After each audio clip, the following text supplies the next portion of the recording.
The topic for today is how to deal with vulnerability. How to deal with vulnerability. So many people just mask it over, cover it, particularly with anger. I've had so many women tell me that their men only know one line, anger. That's certainly not true for all men. But men and women mask their vulnerability. All people do. So the title is How to Deal with Vulnerability in a Respectfully Real Way. The subtitle is really fascinating. The 22 hardest things to say in a relationship. The 22 hardest things to say. And by relationship, it could be husband and wife, boyfriend, girlfriend, parent, child, two friends, business partners, whatever the relationship is. The 22 hardest things to say. And when I'm talking about the 22 hardest things, I'm referring to common everyday types of things that come up. There are many other things that would be difficult to say, but I'm talking about everyday types of things that really need to be said. And if we don't, we enter into destructive behaviors. Now, to do this vulnerability, to share the vulnerability, we need to know how to put aside our pride. Pride could be a real obstacle to self-expression, a real obstacle to respectfully real communication. So, for example, somebody could say, hey, I can't stand you. I don't even want to see you again after what you said. And that's real. But it puts a wall, a barrier. Whereas if they said, hey, what you said, what you did, I felt humiliated. And if you could apologize, I'd be very grateful. Well, that's respectfully real communication. But what do you have? The person shared their vulnerability. I felt humiliated. So that's what I'm talking about. It takes a certain amount of courage. First, I say, you have the power to humiliate me. And the courage, I'm willing to tell you that. And you know what? It doesn't reduce me to do that. No. When you find, often, when you're willing to reveal your vulnerability and have respectfully real communication, which creates a connection, a bridge, as opposed to a wall or a barrier, when you do that, it doesn't weaken you. It strengthens you.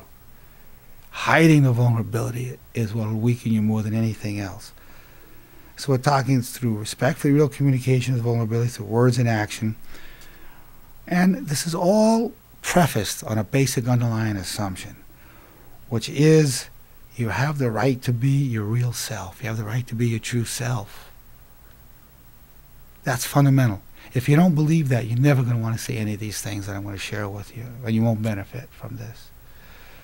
You have the right to be your real self as long as your communication doesn't harm the other person. That is, as long as your communication is done in a respectfully real manner, that is, with kindness and wisdom. Fundamental to this. Now, number one, and this is hard for so many people, I'm sorry. I'm sorry. You know, it's interesting that years ago I made this one up. It's a picture of me on my knees saying sorry. And so I figured this would become in handy to just give them to my wife. Yeah, because all the little things I do. Yes, I have a lot of them. So I'm sorry. And I'll tell you, when I was younger, that was not easy for me to say. But now I'm going to go over what I call common covers. You know how people cover that? When you've done something and you're not apologizing, you feel guilty. There's a guilt, which can be relieved by just saying, I'm sorry.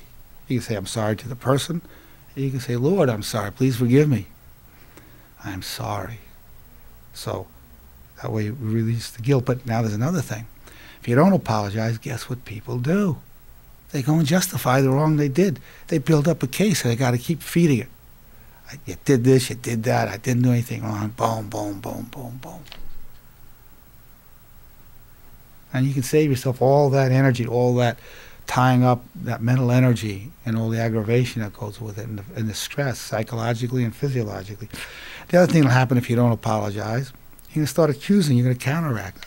No, I didn't do that. You did that to me. The person said, well, you hurt my feelings. No, you hurt my feelings. No, boom, boom, boom, boom. As opposed to, oh, I hurt your feelings? Oh, I'm sorry. I'm really sorry. I didn't mean to. Gone. So I'm sorry. What a tremendous power in the apology. And there are many ways it can be said. Please forgive me.